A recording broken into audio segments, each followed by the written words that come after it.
नमस्कार दोस्तों, मैं गौरव योर एजुकेशन चैनल में एक बार फिर से आपका स्वागत करता हूं। दोस्तों, हमने जो ल्यूसेंट ऑब्जेक्टिव क्लास की सीरीज स्टार्ट की थी उसके आज की हमारी दूसरी क्लास है और इसमें हम टॉपिक क्लियर करने वाले हैं वैदिक संस्कृति। तो इस टॉपिक से रिलेटेड जितने भी ऑब्जेक्टिव क्वेश्चन थे वो सभी मैंने यहाँ पर कवर किए हैं। अगर जो आपको इस वीडियो का PDF चाहिए तो हमारे टेलीग्राम चैनल पर जाकर PDF डाउनलोड कर सकते हैं। टेलीग्राम चैनल का लिंक वीडियो के डिस्क्रिप्शन में दे रखा है। तो बिना देर करे चलते हैं क्वेश्चन की तरफ। पहला क्वेश्चन है दोस्तों, पूर्व वैदिक या ऋग्वैदिक संस्कृति का काल किसे माना जाता है? तो ये माना जाता है 1500 से 1000 ईसा पूर्व को ऋग्वैदिक संस्कृति का काल माना जाता है। ऑप्शन नंबर ए इसका बिल्कुल सही आंसर होगा। अगले क्वेश्चन की तरफ चलते हैं दोस्तों, उत्तर वैदिक संस्कृति का काल किसे माना जाता है? तो उत्तर वैदिक संस्कृति का काल माना जाता है 1000 ईसा पूर्व से 600 ईसा पूर्व को माना जाता है। अगला क्वेश्चन की तरफ चलते हैं हम। अगला क्वेश्चन है, आर्य शब्द का शाब्दिक अर्थ है। तो आर्य शब्द का जो शाब्दिक अर्थ है यह है दोस्तों श्रेष्ठ या कुलीन। ऑप्शन नंबर बी इसका बिल्कुल सही होगा। चौथा क्वेश्चन है, प्रारंभिक आर्यों के बारे में निम्न कथनों में से कौन सा सही नहीं है? तो इसमें से दोस्तों जो कथन सही नहीं है यह है वे मुख्यतः नगरों में निवास करते थे। ये जो है गलत है, बाकी ये तीनों सही हैं। ठीक है। अगला क्वेश्चन है, निम्न में से किस फसल का ज्ञान वैदिक काल के लोगों को नहीं था? तो कौन सी फसल का ज्ञान नहीं था उन्हें नहीं था तंबाकू का। ऑप्शन नंबर डी इसका बिल्कुल सही आंसर होगा। अगले क्वेश्चन की तरफ चलते हैं। क्वेश्चन नंबर 6 है, उत्तर वैदिक काल के वेद विरोधी और ब्राह्मण विरोधी धार्मिक अध्यापकों को किस नाम से जाना जाता था? तो इन्हें किस नाम से जाना जाता था? इन्हें जाना जाता था दोस्तों श्रमण। ऑप्शन नंबर 20 का सही आंसर होगा। अगला क्वेश्चन है, वैदिक गणित का महत्वपूर्ण अंग है। तो ये है शुल्ब सूत्र। ऑप्शन नंबर सी इसका बिल्कुल सही आंसर होगा। अगला क्वेश्चन है, किस वेद में प्राचीन वैदिक युग की संस्कृति के बारे में सूचना दी गई है? तो किस में दी गई है? ये दी गई है ऋग्वेद में। ऑप्शन नंबर ए इसका बिल्कुल सही आंसर होगा। अगले क्वेश्चन की तरफ चलते हैं दोस्तों, निम्नलिखित में से उत्तर वैदिक काल में लिखे गए ग्रंथों का सही क्रम कौन सा है? तो कौन सा सही क्रम है इनमें से? यह है दोस्तों वेद, ब्राह्मण, आरण्यक और उपनिषद। ये सही क्रम है। ऑप्शन नंबर ए इसका बिल्कुल सही होगा। अगला क्वेश्चन है, वेदों की संख्या कितनी है? तो वेदों की संख्या दोस्तों 4 है, ये सभी को पता होगा। ऑप्शन नंबर सी इसका बिल्कुल सही आंसर है। अगला है, कौन से 3 वेद संयुक्त रूप से त्रयी या वेद त्रयी कहलाते हैं? तो वे कौन से वेद हैं ये सभी को मालूम होगा। ये है ऋग्वेद, यजुर्वेद और सामवेद। ऑप्शन नंबर ए इसका बिल्कुल सही आंसर है। अगले क्वेश्चन की तरफ चलते हैं। उससे पहले मैं थोड़ा सा इसका कलर चेंज कर लेता हूँ, ये इसमें अच्छा नहीं लग रहा, ये रेड सही है। ठीक है। अगले क्वेश्चन की तरफ चलते हैं दोस्तों। अगला क्वेश्चन है, भारत के राज्य चिन्ह में प्रयुक्त होने वाले शब्द सत्यमेव जयते किस उपनिषद से लिए गए हैं? तो ये किस उपनिषद से लिया गया? ये लिया गया मुंडक उपनिषद से। ऑप्शन नंबर ए इसका बिल्कुल सही आंसर है। अगले क्वेश्चन की तरफ चलते हैं, ऋग्वैदिक आर्यों का मुख्य व्यवसाय क्या था? तो इनका जो मुख्य व्यवसाय था ये था दोस्तों पशुपालन। ऑप्शन नंबर बी इसका बिल्कुल सही आंसर है। अगले क्वेश्चन की तरफ चलते हैं, यह भारतीय संगीत का आदि ग्रंथ कहा जाता है। तो भारतीय संगीत का आदि ग्रंथ सामवेद को कहा जाता है। ऑप्शन नंबर डी इसका बिल्कुल सही आंसर होगा। अगला क्वेश्चन है, प्रथम विधि निर्माता कौन है? तो किसे माना गया है? मनु को माना गया है। ऑप्शन नंबर ए इसका बिल्कुल सही होगा। अगला क्वेश्चन है, कृष्ण भक्ति का प्रथम और प्रधान ग्रंथ है। तो कृष्ण भक्ति का प्रथम और प्रधान ग्रंथ है दोस्तों Shrimad Bhagavad Gita. Option number B इसका बिल्कुल सही आंसर होगा। दोस्तों, अगर जो आपको ये सीरीज पसंद आ रही हो तो कमेंट बॉक्स में ज़रूर बताना मुझे कमेंट करके, और इस वीडियो को ज़्यादा से ज़्यादा लाइक करें अगर तो पसंद आ रही है तो, और ज़्यादा से ज़्यादा शेयर करें। और दोस्तों, जो भी नया आया है हमारे चैनल पर वो चैनल को सब्सक्राइब ज़रूर कर लें, क्योंकि इस चैनल पर आपको इस तरह की वीडियो हमेशा मिलती रहेंगी। और ये सीरीज ऑब्जेक्टिव की जो सीरीज की है ये मैं सब्जेक्ट वाइज लाया हूँ, और पहले इतिहास कवर करेंगे, फिर भूगोल, फिर साइंस, ऐसे ही हम सारे सब्जेक्ट जितने भी GS के होते हैं ल्यूसेंट के सारे कवर करेंगे। तो आगे चलते हैं हम। अगला क्वेश्चन है, अगला क्वेश्चन 17वां क्वेश्चन पर आ गए हम। ऋग्वेद में संपत्ति का प्रमुख रूप क्या है? तो ऋग्वेद में संपत्ति का प्रमुख रूप है दोस्तों गोधन। ऑप्शन नंबर ए इसका बिल्कुल सही आंसर होगा। अगला क्वेश्चन है, ऋग्वेद के किस मंडल में शूद्र का उल्लेख पहली बार मिलता है? तो ये 10वें मंडल में मिलता है। ऑप्शन नंबर डी इसका बिल्कुल सही आंसर होगा। अगले क्वेश्चन की तरफ चलते हैं। अगला क्वेश्चन है, पुराणों की संख्या कितनी है? तो पुराणों की संख्या जो है ये है 18। ऑप्शन नंबर ए इसका बिल्कुल सही आंसर होगा। अगला क्वेश्चन है, वैदिक धर्म का मुख्य लक्षण इनमें से किसकी उपासना था? तो किसकी उपासना था दोस्तों? ये थी प्रकृति की। ऑप्शन नंबर ए इसका बिल्कुल सही होगा। अगला क्वेश्चन है, किस देवता के लिए ऋग्वेद में पुरंदर शब्द का प्रयोग हुआ है? तो किस वेद में हुआ है ये पुरंदर शब्द का? इंद्र में हुआ है। ऑप्शन नंबर ए इसका बिल्कुल सही होगा। दोस्तों इसका आपको स्क्रीनशॉट लेने की ज़रूरत नहीं है। आपको पीडीएफ चाहिए तो पीडीएफ मेरे टेलीग्राम चैनल पर मिल जाएगा। टेलीग्राम चैनल का लिंक मैंने डिस्क्रिप्शन में दे रखा है। और याद रखना, डिस्क्रिप्शन में 2 लिंक हैं, एक टेलीग्राम चैनल का लिंक है और एक दे रखा है योर एजुकेशन क्विज ग्रुप। वहाँ पर अगर जो आप क्विज देने में इंटरेस्टेड हो और अपनी तैयारी को और बेहतर करना चाहते हैं, अपने आप को निखारना चाहते हैं, तो क्विज भी अटेम्प्ट कर सकते हैं। उसमें आपका टाइम टेबल भी दे रखा है, टाइम टू टाइम वहाँ पर क्विज होती हैं। मैं खुद ही क्विज बनाता हूँ और खुद ही लेता हूँ। तो अगर आपको पसंद आए तो वहाँ पर आप ज्वाइन कर लेना उस ग्रुप को। अगले क्वेश्चन की तरफ चलते हैं। शुल्ब सूत्र किस विषय से संबंधित पुस्तक है? तो ये किस विषय से संबंधित पुस्तक है? यह है ज्यामिति से। ऑप्शन नंबर ए इसका बिल्कुल सही होगा। अगला क्वेश्चन है, अस्तो माँ सदगम्य, तमसो माँ ज्योतिर्गम्य और मृत्योर माँ अमृतम गमय कहाँ से लिया गया है? तो ये जो श्लोक है ये कहाँ से लिया गया है? ये उपनिषद से लिया गया है। ऑप्शन नंबर ए इसका बिल्कुल सही होगा। अगला क्वेश्चन है, आर्य भारत में बाहर से आए और सर्वप्रथम बसे थे। तो इसका जो कहाँ पर ये बसे थे ये दोस्तों आपको पता ही होगा, ये पंजाब क्षेत्र में बसे थे। ऑप्शन नंबर सी इसका बिल्कुल सही होगा। अगला है, सूची फर्स्ट को सूची सेकंड से सुमिलित करना है। एक तरफ दे रखे हैं वेद, एक तरफ यज्ञकर्ता दे रखे हैं, तो इनको हाँ आइए सुमिलित करते हैं हम। तो पहला है ऋग्वेद। ऋग्वेद के उसको होता या होत्र कहते हैं। यजुर्वेद के यज्ञकर्ता को अथर्वयु कहते हैं। सामवेद के यज्ञकर्ता को उद्गाता या उद्गात्र कहते हैं और अथर्ववेद के यज्ञकर्ता को ब्रह्मा कहते हैं। तो इसका ऑप्शन नंबर ए इसका बिल्कुल सही हो जाएगा। एक और अगले क्वेश्चन की तरफ चलते हैं। वेदों को अपौरुषेय क्यों कहा गया है? तो वेदों को अपौरुषेय क्यों कहा गया है? ये कहा गया क्योंकि वेदों की रचना देवताओं द्वारा की गई है। ऑप्शन नंबर ए इसका बिल्कुल सही आंसर होगा। अगले क्वेश्चन की तरफ चलते हैं। क्वेश्चन नंबर 27 है, वैश्विक दर्शन के प्रतिपादक हैं। तो वैश्विक दर्शन के प्रतिपादक उलूक कंडक को कहा जाता है। ऑप्शन नंबर सी इसका बिल्कुल सही होगा। मीमांसा या पूर्व मीमांसा दर्शन के प्रतिपादक ये जैमिनी थे। ऑप्शन नंबर ए इसका बिल्कुल सही होगा। अगला क्वेश्चन है, वेदांत या उत्तर मीमांसा दर्शन के प्रतिपादक कौन है? तो ये हैं दोस्तों वादर नारायण। ऑप्शन नंबर बी इसका बिल्कुल सही होगा। अगले क्वेश्चन की तरफ चलते हैं। आइए, अगला क्वेश्चन है, ऋग्वेद का कौन सा मंडल पूर्णतः सोम को समर्पित है? तो यह है दोस्तों 9वां मंडल, सोम को समर्पित मंडल है। Option number C. अगला क्वेश्चन है, प्रसिद्ध 10 राजाओं का युद्ध दासराज युद्ध किस नदी के तट पर लड़ा गया था? ये परुष्णी नदी पर लड़ा गया था। ऑप्शन नंबर डी इसका बिल्कुल सही आंसर होगा। अगला क्वेश्चन है, धर्मशास्त्रों में भू राजस्व की दर क्या है? तो ये है 1/6 जो होती थी, ये भू राजस्व की दर होती थी। ऑप्शन नंबर सी इसका सही होगा। अगला क्वेश्चन है, 800 ईसा पूर्व से 600 ईसा पूर्व का काल किस युग से जुड़ा है?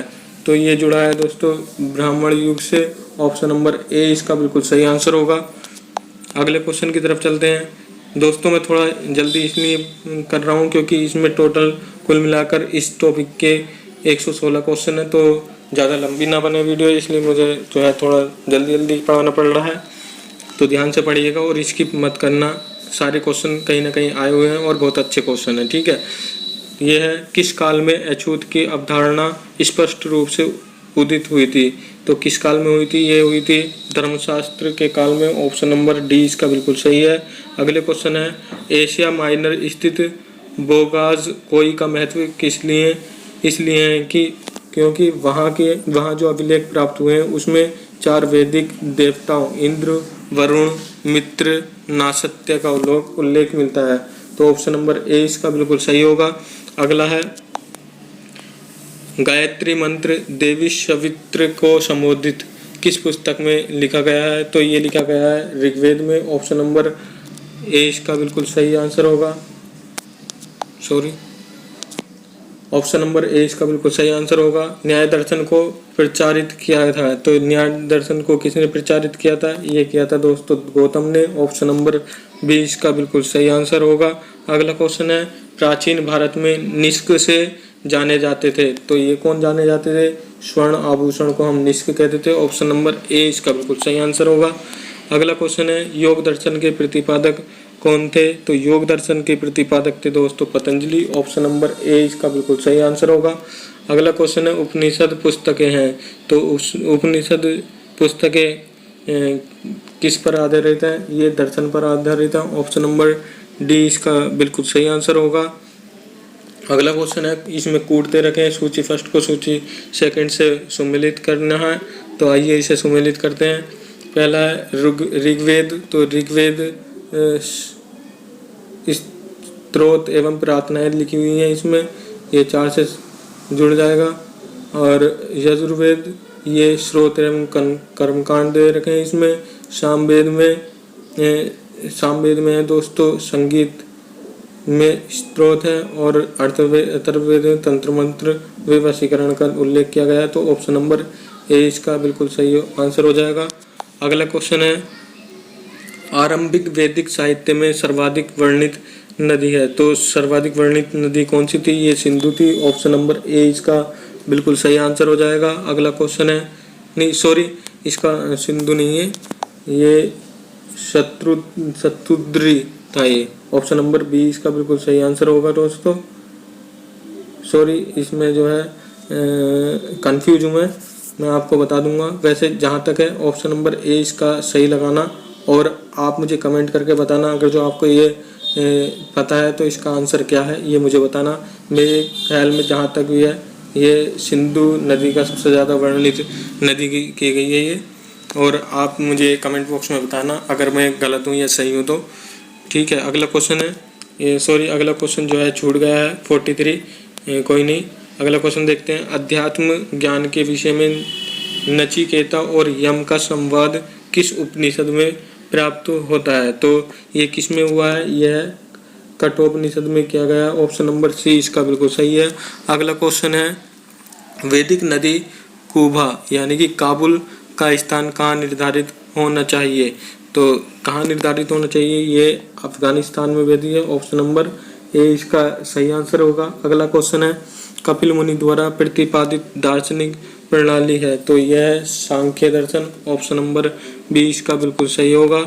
अगले क्वेश्चन की तरफ चलते हैं भारत के किस स्थल की खुदाई से लौह धातु के प्रचलन के प्राचीनतम प्रमाण मिलते हैं। तो ये अतरंजी खेड़ा से मिलते हैं। ऑप्शन नंबर बी इसका बिल्कुल सही आंसर होगा। अगला क्वेश्चन है निम्नलिखित में से किसका संकलन ऋग्वेद में पर आधारित है। तो किसका है, ये सामवेद का संकलन ऋग्वेद पर आधारित है। ऑप्शन नंबर बी इसका सही आंसर हो जाएगा।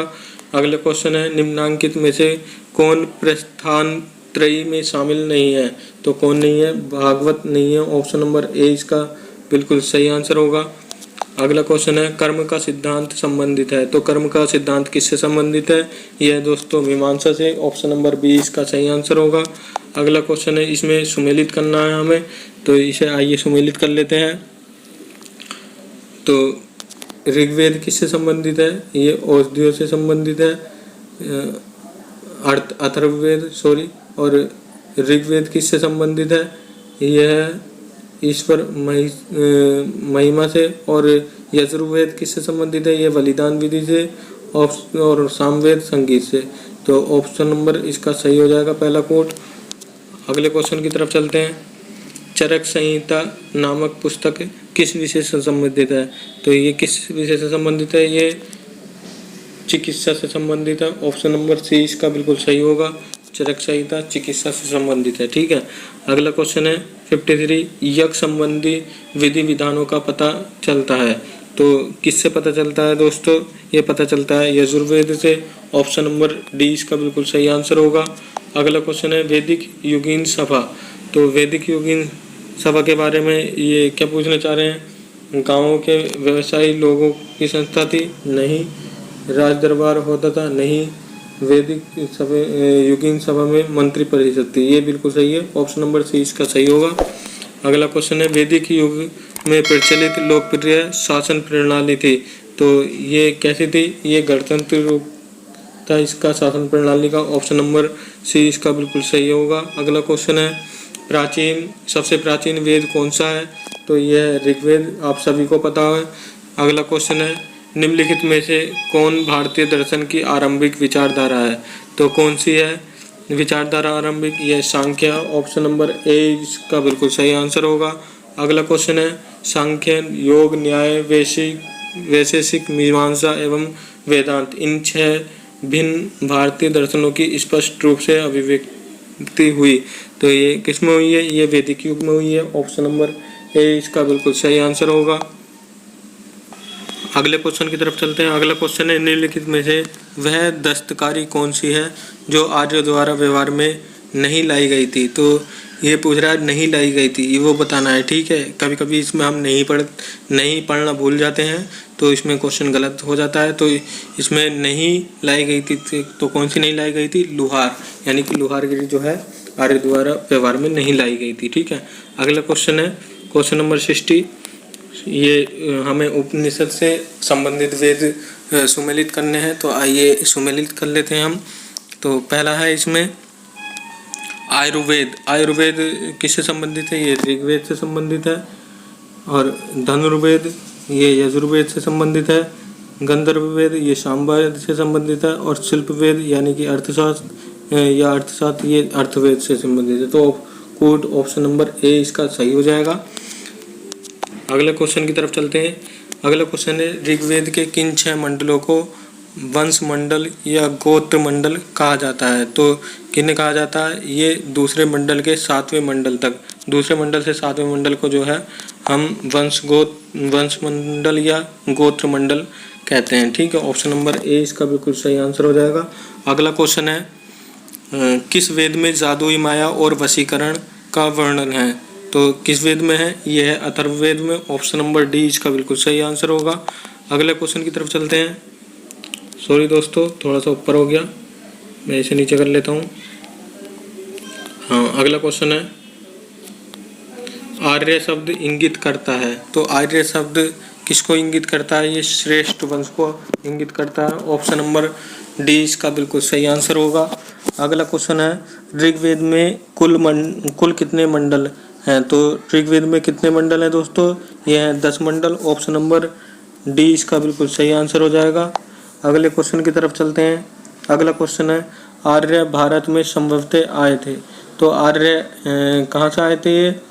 ये आए थे दोस्तों मध्य एशिया से। ऑप्शन नंबर बी इसका बिल्कुल सही आंसर होगा। अगला क्वेश्चन है सभा और समिति। ये 60 क्वेश्चन जो है छूट गया है, ये मुझसे लेने की याद नहीं इसका स्क्रीनशॉट, सॉरी, उसके लिए मैं क्षमा चाहता हूँ। 67 क्वेश्चन देखते हैं हम। कोई नहीं, एक दो क्वेश्चन रह भी जाता है तो काफ़ी क्वेश्चन है, 116 में से 1-2 भी रह जाएगा तो कोई परेशानी नहीं है। 67 क्वेश्चन देखते हैं हम। सभा और समिति प्रजापति की 2 पुत्रियां थी, यह उल्लेख किस वेद में मिलता है? तो ये उल्लेख मिलता है दोस्तों अथर्ववेद में। ऑप्शन नंबर डी इसका बिल्कुल सही आंसर होगा। अगले क्वेश्चन की तरफ चलते हैं। अगला क्वेश्चन है ऋग्वेद युग की प्राचीनतम संस्था कौन सी थी? तो कौन सी थी? ये थी विदत, सबसे प्राचीनतम संस्था थी। ऑप्शन नंबर सी इसका बिल्कुल सही आंसर होगा। अगला क्वेश्चन है ब्राह्मण ग्रंथों में सर्वाधिक प्राचीन कौन है? तो ये कौन सा है? शतपथ जो है सबसे प्राचीन ग्रंथ है। ऑप्शन नंबर बी इसका सही आंसर होगा। अगला क्वेश्चन है गोत्र व्यवस्था प्रचलन में कब आई? तो गोत्र व्यवस्था आई थी उत्तर वैदिक काल में। ऑप्शन नंबर बी इसका बिल्कुल सही होगा। अगला क्वेश्चन है दोस्तों, अगला क्वेश्चन है अनुलोम विवाह का अर्थ है। तो अनुलोम विवाह का अर्थ क्या होता है? ये होता है उच्च वर्ण पुरुष का निम्न वर्ण नारी के साथ विवाह जो होता है, इसे अनुलोम विवाह कहते हैं। ऑप्शन नंबर ए इसका बिल्कुल सही होगा। अगला क्वेश्चन है, प्रतिलोम विवाह तब माना जाता था, ये कब माना जाता था? जब उच्च वर्ण की नारी निम्न वर्ण के पुरुष के साथ विवाह कर लेती थी, तो इसे प्रतिलोम विवाह कहते थे। ऑप्शन नंबर बी इसका सही आंसर होगा। अगले क्वेश्चन की तरफ चलते हैं दोस्तों, थोड़ा सा बड़ा कर लेता हूँ इसको। अगला क्वेश्चन है, वैदिक युग में यव कहा जाता था। तो वैदिक युग में यव कहा जाता था जौ को। ऑप्शन नंबर बी इसका बिल्कुल सही आंसर होगा। अगला क्वेश्चन है, व्रीहि शब्द किसके लिए प्रयुक्त हुआ? तो व्रीहि शब्द जो हुआ था ये चावल के लिए प्रयुक्त हुआ था। ऑप्शन नंबर ए इसका बिल्कुल सही आंसर होगा। अगला क्वेश्चन है, अथर्व या अर्थ, अथर्व का अर्थ। तो अथर्व का अर्थ जो था ये था दोस्तों पवित्र जादू। ऑप्शन नंबर ए इसका बिल्कुल सही होगा। दोस्तों इस सीरीज को मैं इसलिए लाया हूँ क्योंकि आपको इससे अपने आप को पहचानने में भी बहुत आसानी होगी कि आपकी कितनी तैयारी हो चुकी है, मैं कि आपको कितने के क्वेश्चन आपके सही हुए ये आप नोट करके देखना, और इससे आपके जो तैयारी है उसका लेवल बढ़ेगा ज़रूर, ये मेरी पूरी गारंटी है। और दोस्तों जिसने भी अभी तक हमारे चैनल को सब्सक्राइब नहीं किया है वो सब्सक्राइब जरूर कर लें, क्योंकि ल्यूसेंट ऑब्जेक्टिव की पूरी बुक मैं यहाँ पर करवाऊँगा, हर एक टॉपिक करवाऊँगा, और हर एक टॉपिक का PDF भी आपको मैं दूंगा। कोई कॉस्ट नहीं होगा, फ्री ऑफ कॉस्ट चलेगा यहाँ पर सब कुछ। तो अगले क्वेश्चन की तरफ चलते हैं बिना देरी करें। ये सुमेलित करना में 66 क्वेश्चन इसमें सुमेलित करने को किया गया है, तो आइए सुमेलित करते हैं। पहला शिक्षा, शिक्षा जो है ध्वनि शास्त्र से संबंधित है, कल्पसूत्र कमकार से संबंधित है, निरुक्त शब्द व्युक्ति शास्त्र या भाषा शास्त्र से संबंधित है, और छंद शास्त्र से संबंधित है। तो ऑप्शन नंबर ए इसका बिल्कुल सही आंसर होगा। अगले क्वेश्चन की तरफ चलते हैं दोस्तों। अगला क्वेश्चन है, प्राचीनतम व्याकरण अष्टाध्यायी के रचनाकार हैं। तो अष्टाध्यायी के रचनाकार कौन है? ये हैं पाणिनि। ऑप्शन नंबर डी इसका बिल्कुल सही आंसर है, और ये बहुत इंपॉर्टेंट क्वेश्चन है, काफ़ी बार मैंने भी देखा है, ये क्वेश्चन एग्जाम में आता रहता है। अगला क्वेश्चन है, 68 निम्न में से कौन सी स्मृति प्राचीनतम है? तो इसमें से कौन सी प्राचीनतम स्मृति है? यह है मनुस्मृति, सबसे प्राचीनतम है। ऑप्शन नंबर ए इसका बिल्कुल सही होगा। अगला क्वेश्चन है, आदि काव्य की संज्ञा किसे दी जाती है? तो आगे आदि काव्य की संज्ञा दी जाती है रामायण को। ऑप्शन नंबर ए इसका बिल्कुल सही आंसर होगा। अगला क्वेश्चन है, प्राचीनतम पुराण है। तो प्राचीनतम पुराण जो है मत्स्य पुराण है, सबसे प्राचीनतम। ऑप्शन नंबर ए इसका बिल्कुल सही होगा। और दोस्तों यहाँ पर जो ऊपर जो क्वेश्चन दिया था यहाँ पर इसमें स्मृति पूछी थी, तो ये मनुस्मृति सबसे प्राचीनतम है, और पुराण मत्स्य पुराण, ये याद रखना। अच्छे क्वेश्चन है, और इन दोनों में से एक ना एक क्वेश्चन आपका फंस जाता है। अगला क्वेश्चन है 81, ऋग्वेद में सबसे पवित्र नदी किसे माना गया है? तो सबसे पवित्र नदी माना गया है सरस्वती को। ऑप्शन नंबर बी इसका बिल्कुल सही होगा। अगला क्वेश्चन है, वैदिक समाज की आधारभूत इकाई थी, तो ये थी कुटुंब या कुल। ऑप्शन नंबर ए इसका बिल्कुल सही आंसर होगा। अगला क्वेश्चन है दोस्तों, अगले क्वेश्चन की तरफ चलते हैं। ऋग्वेदिक काल के उस सबसे वरदान देवता की पहचान करें जिसकी स्तुति में 250 सूक्तों की रचना की गई थी। तो वो कौन सा देवता था? ये था इंद्र देवता थे। ऑप्शन नंबर ए इसका बिल्कुल सही आंसर होगा।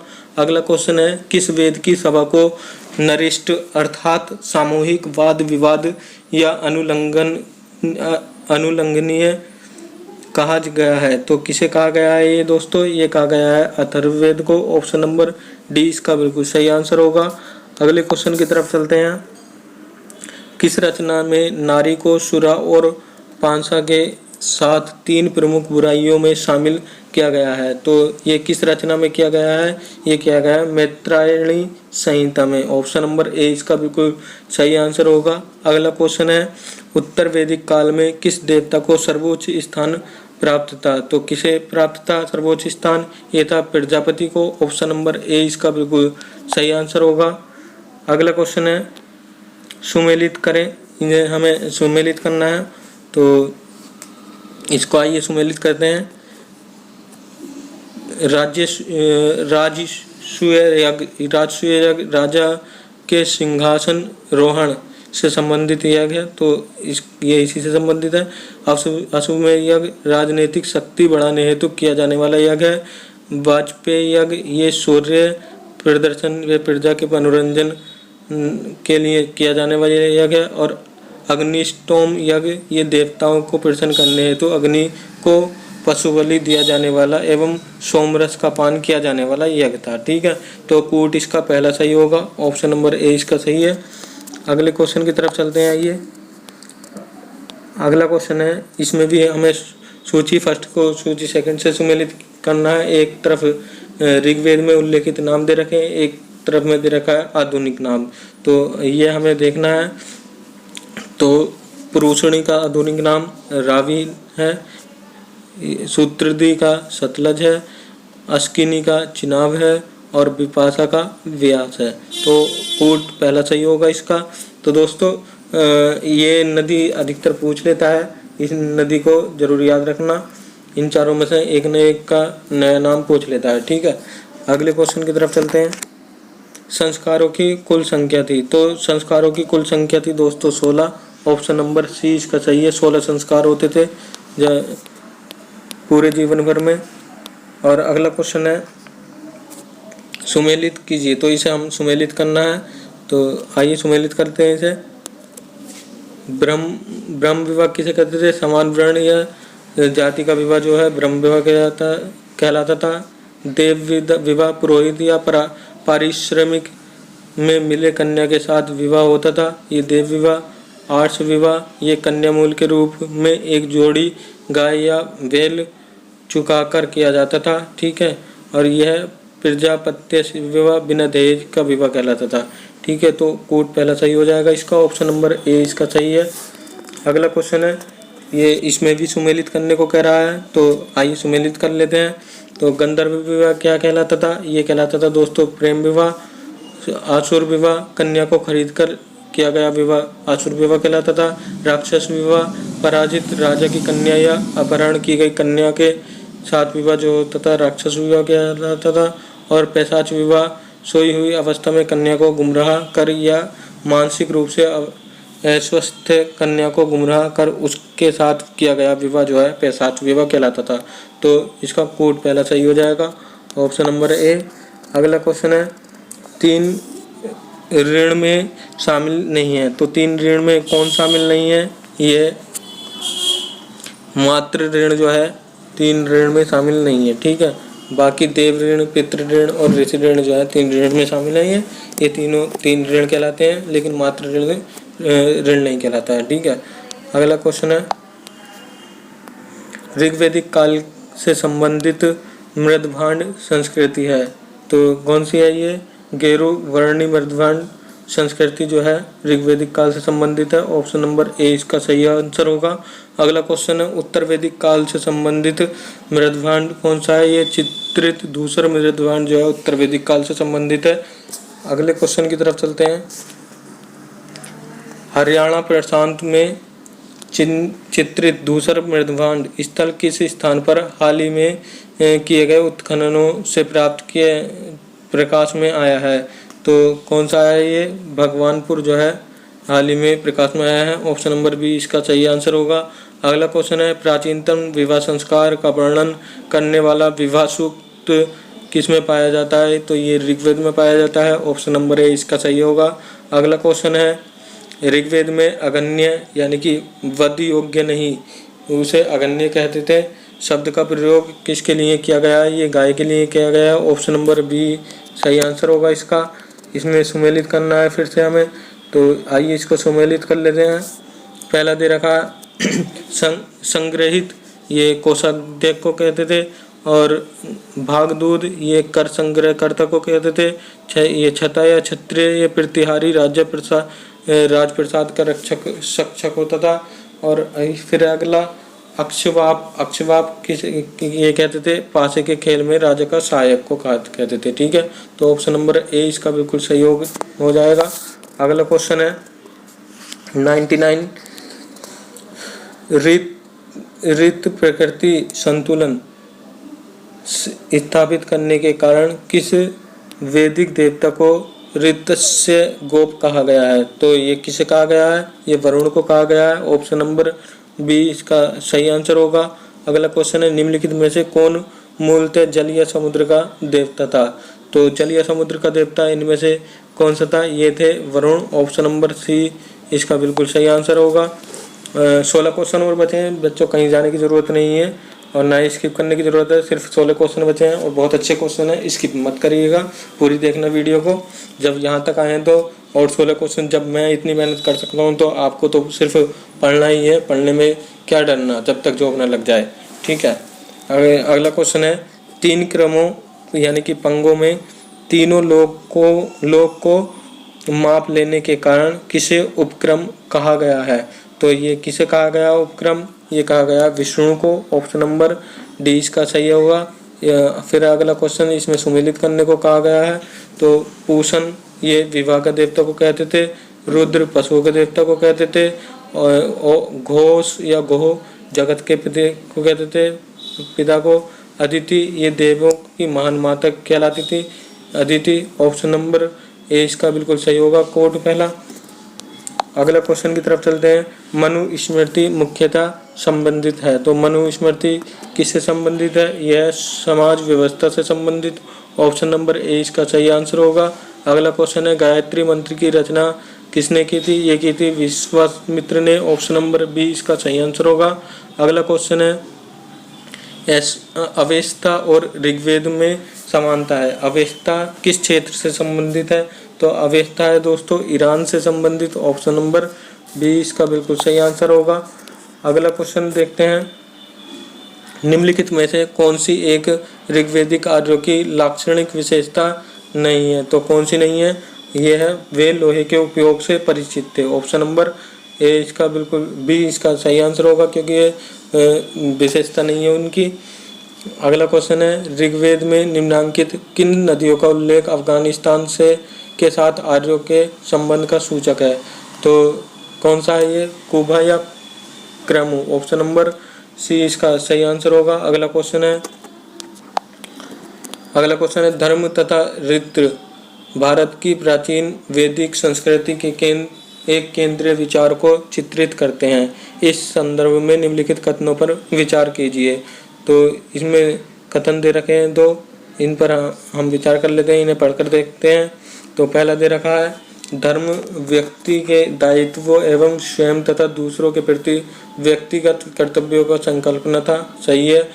दूसरा है ऋत मूलभूत नैतिक विधान था जो सृष्टि और उसमें अंतर्निहित सारे तत्वों के क्रियाकलापों को संचालित करता था, ये भी सही है। तो इसमें जो है दोनों कथन सही होंगे। ऑप्शन नंबर सी इसका बिल्कुल सही हो जाएगा। अगला क्वेश्चन है दोस्तों आर्यों के आर्कटिक होम सिद्धांत का पक्ष किसने लिया था? तो ये लिया था दोस्तों वीजी तिलक ने, बाल गंगाधर तिलक जिनका नाम था पूरा नाम। ऑप्शन नंबर सी इसका बिल्कुल सही होगा। अगला क्वेश्चन है ये सूची फर्स्ट को सूची सेकंड से सुमेलित करना है। एक तरफ वैदिक नदी दे रखी है और उनका आधुनिक नाम दे रखा है। तो अभी पीछे भी करवाया था, चलिए दोबारा भी करवा देते हैं। तो कुब्रा को क्या कहते हैं? कुंभ को काबुल, और परुषणी को कहते हैं रावी, सदानीरा को ये कहते हैं गंडक, और शतुद्री को सतलज कहते हैं। ऑप्शन नंबर बी इसका बिल्कुल सही आंसर होगा। अगला क्वेश्चन है दोस्तों ऋग्वेद में कितने सूक्त हैं? तो ऋग्वेद में है दोस्तों 1028 सूक्त हैं। ऑप्शन नंबर सी इसका बिल्कुल सही आंसर होगा। अगला है पूर्व वैदिक आर्यों का धर्म प्रमुख था, तो कौन सा था? प्राकृतिक पूजा और यज्ञ उनका प्रमुख धर्म था। अगला क्वेश्चन है निम्नलिखित में से किसे भारतीय परमाणुवाद का जनक कहा जाता है? तो किसे कहा जाता है? ये महर्षि कणाद को कहा जाता है। ऑप्शन नंबर सी इसका सही आंसर होगा। अगला क्वेश्चन है शतपथ ब्राह्मण में संबंधित राजा विदेह माधव से संबंधित ऋषि है, तो कौन थे? ये थे ऋषि गौतम। रहुगढ़। ऑप्शन नंबर डी इसका सही आंसर होगा। अगला क्वेश्चन है, ऋग्वेद के 10वें मंडल में निम्नलिखित में से कौन सा स्रोत विवाह समारोह पर प्रकाश डालता है? तो कौन सा डालता है ये? सूर्य सूक्त जो है विवाह समारोह पर प्रकाश डालता है। और आज का लास्ट क्वेश्चन है 116वां क्वेश्चन, निम्नलिखित में से किस ग्रंथ को सत्य सहस्त्री संहिता के नाम से भी जाना जाता है? तो किसे जाना जाता है दोस्तों? ये मनुस्मृति को जाना जाता है।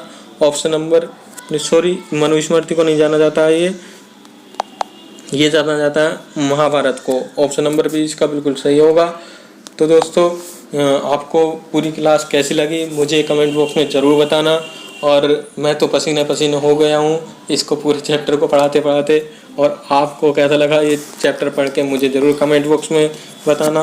और वीडियो पसंद आई हो तो इसे लाइक ज़रूर करें और ज़्यादा से ज़्यादा अपने दोस्तों तक शेयर करें। और जो भी नया है वो चैनल को सब्सक्राइब जरूर कर लें, क्योंकि ये सीरीज रुकने वाली नहीं है जब तक पूरी किताब में आपको करवा नहीं देता। तो मिलते हैं अगले चैप्टर पर। तब तक के लिए नमस्कार, जय हिंद।